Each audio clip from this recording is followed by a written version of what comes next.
Ubay-ubay no sab nga mga kalihukan ang padayon nga gitagad ug atiman ni Gobernador Ruel Ragay Digamo nining lang labay nga semana subay siyang padayon gyapon nga pagdumala sa rendas pangagamanan sa kagamanan provincial sa Negros Oriental. Kini mo unod sa lain usab nga hugna sa programang Provincial Report nining tuig 2016 Setyembre 10 nga edisyon. Kinahanglan nga seryosohon gayud ang pagpatuman sa mga kalagdaan alang sa pagpanalipod ug pagpreserba sa kalikupan dinhi sa lalawigan. Kini mo ang kusganon nga mando ni Gobernador Ruel Ragay Digamo ngadto sa mga sakop sa giilang Bantay Lasang nga ilalom sa pagdumala sa kagamanan probinsyal. Ang mga sakop sa giilang Bantay Lasang ang gipailalom sa usa ka pagbansay-bansay kalabot sa mga batakan nga lagda sa environmental ug forestry rules nga gidumala sa Department of Environment and Natural Resources kun DENR. Gikalipay og dako ni Gobernador Digamo ang maong kalihukan tungod kay mahinungdanon kayo ang papel nga gihuptan sa mga Bantay Lasang sa mga paningkamot pagpanalipod sa kalikupan dinhi sa lalawigan. Mato ni Gobernador Digamo mas maayo nga maayo og sinati sa mga sakop sa Bantay Lasang ang mga nagkadiyang kalagdaan aron dili sila mahadlok nga mopatuman niini. Dugang sa pamuno lalawigan, kinahanglan nga seryosohon gayud ang maong kampanya tungod kay seryoso usab siya alang niini nga tumong sa kagamanan probinsyal. Kini mo ang hinungdan nga isya mipagula og mando nga unod sa Executive Order 2015-10 alang sa pagsumpo sa nagkadiyang klase nga illegal nga kalihukan dinhi sa lalawigan. Ug lakip na niini ang alang gayud sa aspeto sa kalikupan nga mato ni Gobernador Digamo dako kayo og kalambigitan sa nagpanghitabo nga katalagman sa kasamtangan.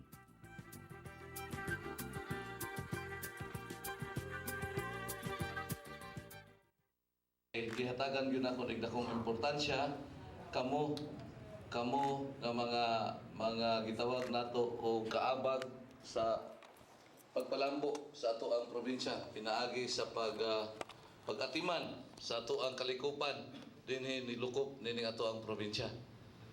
I am very serious to this as your governor Nas Arnel Nel kabalo naman kay ni gikan pa ko konsehal pa ko seryoso na ko kayo nga ugmad tabang ug kung sa akong mahimo para nato mahatod kining atong probinsya ngadto sa tinuoray nga kalambuan.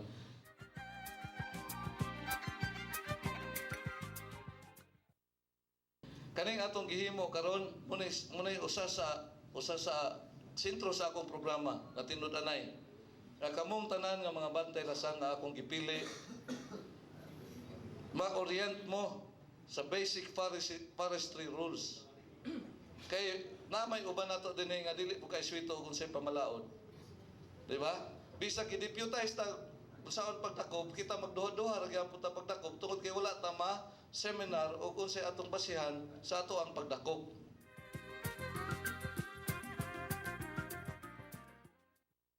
So, as governor, muna akong sentro sa akong panghuna-una nga atong mapabalik ang naabusuhan nga kakahuyan sa kabukiran. Importante kayo mo ini. Importante kayo mo mga Bantay Lasang ini.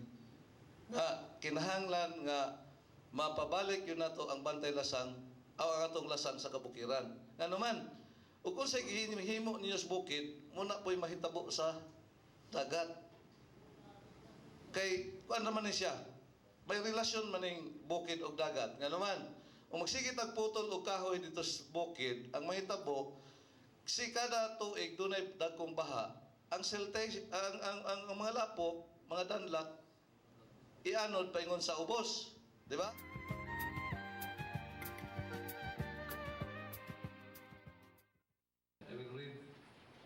Kinahanglan nga ilang paligunon ang ilang kahugpungan aron mamahimo kini nga lig-on nga kasandigan sa ilang mga ginsakupan.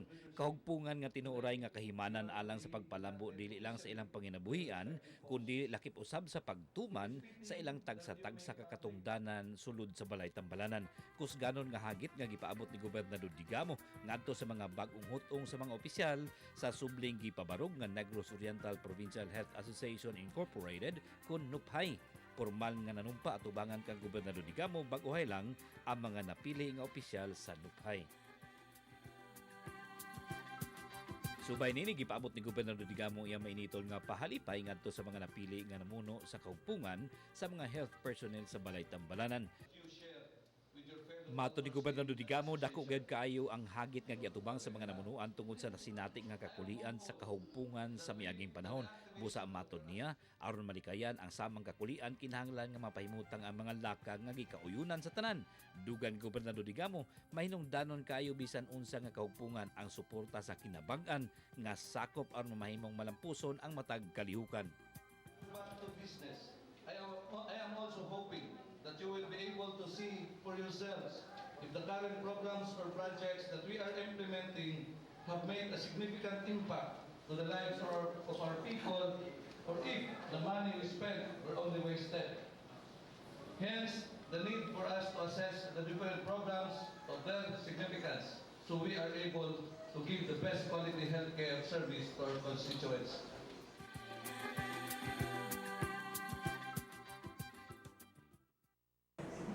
Considering the tremendous role that the health department plays in promoting the wellness and fitness of our people, I wish to inform you that you have my 100% support on these programs, especially those that benefit the level of Nalipay kung inyo nang reactivate bitaw. Kaya kinahanglan yun ninyo i-reactivate. I would like to inform you that the provincial government is committed to ensure the sustainability and the continued flow of the various health programs, projects, and activities. May this meeting of minds bear fruits of success for our people, and may God continue to shower us with abundant blessing.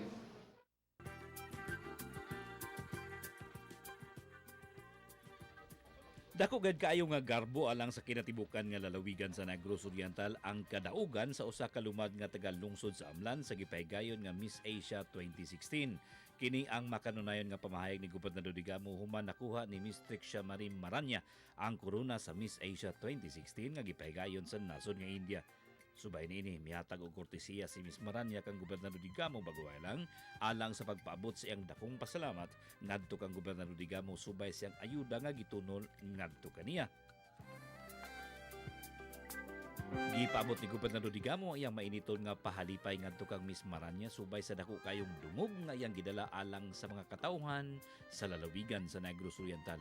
Kini nga panagtagbo ni Gobernador Digamo ug Miss Maranya ang kalakip sa kalihukan paghatag og usa ka hamubo nga pasinungog kang Miss Asia 2016 sa kagamanang probinsyal.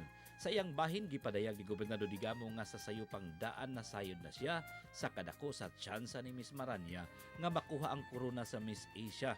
Kinihuman iyang nakita ang performance niini sa gipahigayon nga Miss Negros Oriental pageant kun diin siya ang nigula nga mananaog ug kasamtangan nga title holder. Si Miss Maranya ang nahimuusab nga Miss Dumaguete niadtong tuig 2009, Miss Negros Oriental 2015 ug karon Miss Asia 2016. I would like to congratulate her for the crown giyang gidala diri sa atong probinsya. The people of Negros Oriental are proud of you, and proud kay nimo nga ikaw gyud na dalaan. In fact, mag-imo yung gidalaan ng Negros Oriental sa pageant. So we're happy and congratulations.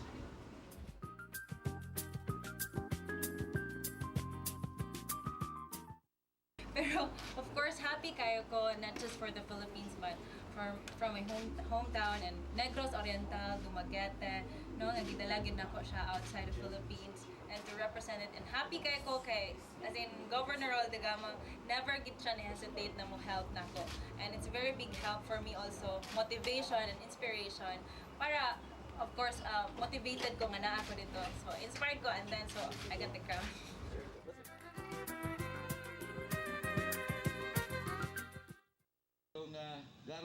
Human sa ilang panagtagbo gipahigayon ang usa ka hamubo nga programa alang sa formal nga paghatag og pasidungog ug honor kang Miss Maranya atol sa gipahigayon nga flag retreat sa kagamanang probinsyal. Atubangan sa mga kawani ug opisyal sa kagamanang probinsyal ug mga magtutungha sa Negros Oriental High School ug Negros Oriental State University, gipadayag ni Gobernador Digamo iyang mainiton nga palipay ngadto sa Miss Asia 2016.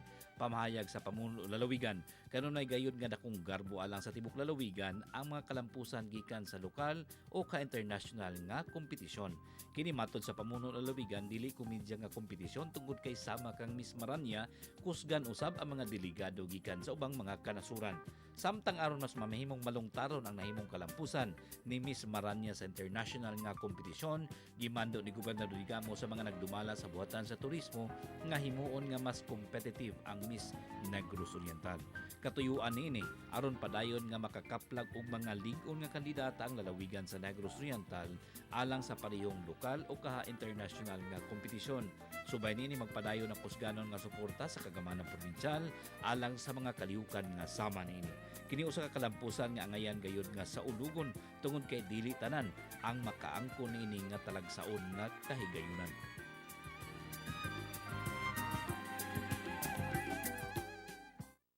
Know why nga dili gyud ko mag-hesitate og tabang nimo? Because nakita nako nga mudaog gyud ka. Mura kog malalag na atong mga panahon na ba? Because I saw her in the competition sa Miss Negros Oriental. And I know dili gyud dili lisod para kang Trexia nga mudaog sa Miss Asia. So mao na nga ang full support nako ako yung gihatag kaniadto. So congratulations Trexia from the employees of the provincial capital. Let me express our congratulations to you, and also I am directing already the provincial tourism officers that we will enhance our Miss Negros Oriental. Ay gusto ko nga kay ubay-ubay naman ang mga talents nato gikan sa Negros Oriental.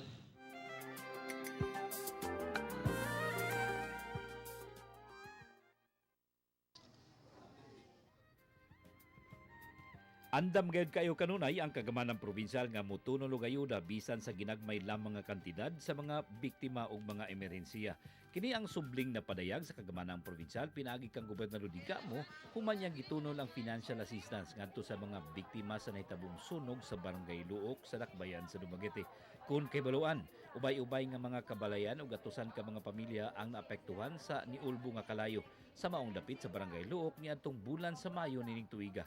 Kauban sa mga tinugyanan sa Provincial Social Welfare and Development Office kon PSWDO, formal nga gitunol ni Gobernador Digamo ang financial assistance ngadto sa mga giilang biktima sa sunog. Mukabat sa duulan sa 500,000 pesos ang kinatibuk-an nga pundo nga gigahin sa kagamanang probinsyal alang sa mga giilang benepisyaryo sa maong financial assistance.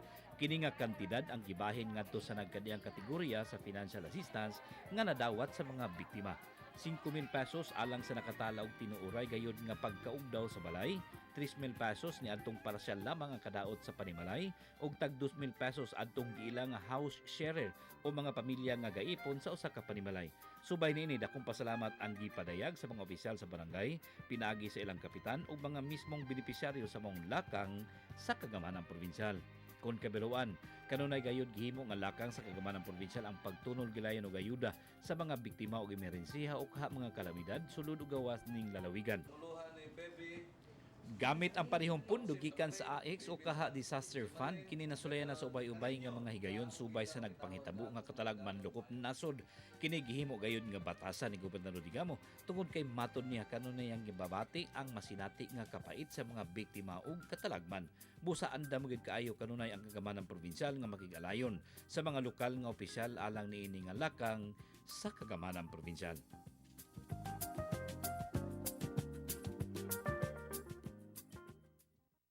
Ako ang akong ipasalamat nga isa na atasado ta tungod sa election ban, pero kaniya kanuna ang suporta sa atong mahal inalangga natong gobernador nga walagot in taon siya nalimot sa mga taong na biktima sa sunog ni atong Mayo also. O maura kini o nagkakay salamat o kaninyong tanan ang akong bugos nga pagpasalamat sa pagbisita sa atong mahal nga Gobernador Go.